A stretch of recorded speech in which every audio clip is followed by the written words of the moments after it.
Every year across South Korea, maternity wards shut their doors, and rural schools become community centers. Entire villages are thinning out until almost no one is left except the elderly, and it is happening without a war, a deadly pandemic, or a natural disaster. While other aging societies are transitioning gradually over generations, South Korea's population is plummeting like an elevator with its cables snapped. They are quietly experiencing the rapid disappearance of their next generation. This chart shows the national fertility rate over time. For a population to remain stable, a country needs a replacement rate of about 2.1 children per woman. The US is around 1.6. Japan sits near 1.2. But South Korea dropped to a historic 0.72. Isolating the capital city of Seoul, the number drops to 0.5. Mathematically, 100 couples produce only 70 children. When they grow up, they produce just 25. From the outside, this defies economic logic. This is the global powerhouse that gave us Samsung, Hyundai, and K-pop. Citizens here live in a highly modernized economy with some of the most sophisticated infrastructure and high-income job markets on the planet. The government assumed the problem was purely financial. For nearly 2 decades, they treated childbearing like a vending machine, believing that if you drop enough money in, a baby pops out. They poured over 300 trillion won into direct cash handouts, subsidized childcare, and fertility treatments. The failure of these financial incentives suggests a disconnect between the state's budget and the actual daily reality of its youth. To understand why the birth rate dives, we have to look at the structural pressures that have led young people to give their own homeland a bitter nickname, Hell Joseon. The descent into that exhaustion starts early, peaking with the Suning, South Korea's college entrance exam. On the morning of this test, the entire nation alters its daily rhythm. The stock market opens late to clear traffic. Commercial flights are literally grounded to prevent engine noise from distracting the students. Officially, it is an admissions test. In reality, the university a person attends dictates their entire life trajectory. Securing a seat at one of the 3 elite Sky universities is viewed as the strict gatekeeper to top-tier corporate employment, social status, and future marriage prospects. Because the stakes are that high, families are forced into a multi-billion-dollar private tutoring arms race. This shadow education system is called hagwons. Parents pour massive chunks of their income into these after-school academies, often enrolling their kids before they even reach elementary school. A typical 8-year-old finishes regular school in the early afternoon, only to spend the rest of the day shuttling from math classes to English academies and then to science tutoring. They return home late at night, eat a delayed dinner, and go to sleep just to repeat the cycle. Young adults who survived this meat grinder know the anxiety firsthand. They aren't opting out of parenthood because they dislike family life. They are refusing to participate because they care too much to force another human being onto that relentless treadmill. Even if a student navigates that gauntlet and lands a job at a chaebol, the massive family-controlled conglomerates like Samsung or Hyundai, the race simply shifts to the office. Landing one of these roles feels like entering a modern aristocracy, but the environment extracts immense amounts of a worker's time. South Koreans consistently log hundreds of hours more per year than their peers in Europe. Much of this stems from nunchi, the unspoken cultural pressure to stay at your desk until your boss leaves.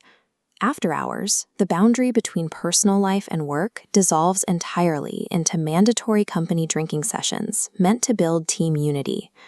For women, the calculation is even more severe. South Korea boasts incredibly high rates of female university education, yet corporate reality forces a harsh choice. Taking legally guaranteed maternity leave is frequently treated as a betrayal. Women who return often find themselves sidelined, passed over for promotions, or pressured to resign. Meanwhile, young men harbor their own deep resentments. They lose nearly 2 years of their youth to mandatory military service, only to enter a brutal job market dominated by a few corporate titans. They look at the economic security their fathers had and realize they are working just as hard for a fraction of the stability.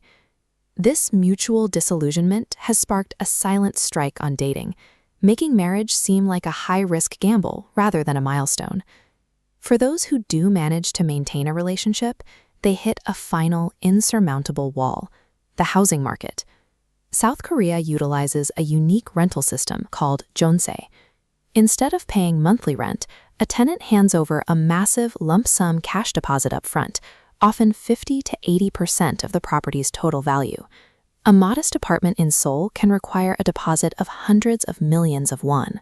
Because almost no one in their 20s or 30s has that kind of cash sitting in a bank, young adults are forced to take on staggering loans or beg their parents for financial backing just to secure the right to rent. South Korean society holds a rigid cultural stigma against having children outside of wedlock, which means this housing bottleneck directly strangles the birth rate. The unwritten social rule is absolute. No parental wealth means no house means no marriage, and no marriage means no children. Left with no faith in institutional relief, young Koreans use spoon class theory to explain their reality. It is the widespread belief that your life trajectory is completely predetermined by the wealth of the family you are born into. When a worker calculates that 45 years of saving still wouldn't buy a basic apartment, giving up on family becomes the logical choice. This chart illustrates the aftermath of that choice. The demographic pyramid is inverting in real time. South Korea is transitioning to a hyper-aging society faster than any nation in history. By 2050, nearly 40% of the population will be seniors. A healthy society relies on a wide base of young workers to produce wealth and fund the social safety net. But as the base narrows, it places an unsustainable strain on the National Pension Service. The fund is now projected to deplete entirely by the mid-2050s. The tragedy is, despite housing massive corporate wealth, South Korea suffers a severe elderly poverty rate. The individuals who built the nation's post-war economic miracle must now scavenge cardboard and work until their final breath just to survive. Young people look at this broken generational promise and wonder if their current sacrifices will yield any security at all. It has sparked a trend of spite spending. When massive life milestones like home ownership are mathematically out of reach, young people completely stop saving for the future entirely, pivoting to instant gratification as a psychological defense mechanism. Ultimately, this demographic collapse crosses over into a direct threat to national security. Sitting next to the most heavily militarized border on Earth, South Korea relies on mandatory conscription. But military planners are running out of bodies. The babies that went unborn 20 years ago are the soldiers that do not exist today. The armed forces are aggressively pursuing automated technology, drones, and artificial intelligence to guard the border. Yet an advanced defense network still requires human personnel to operate systems and hold physical territory. While other nations use immigration to stabilize their workforces, South Korea struggles to do the same.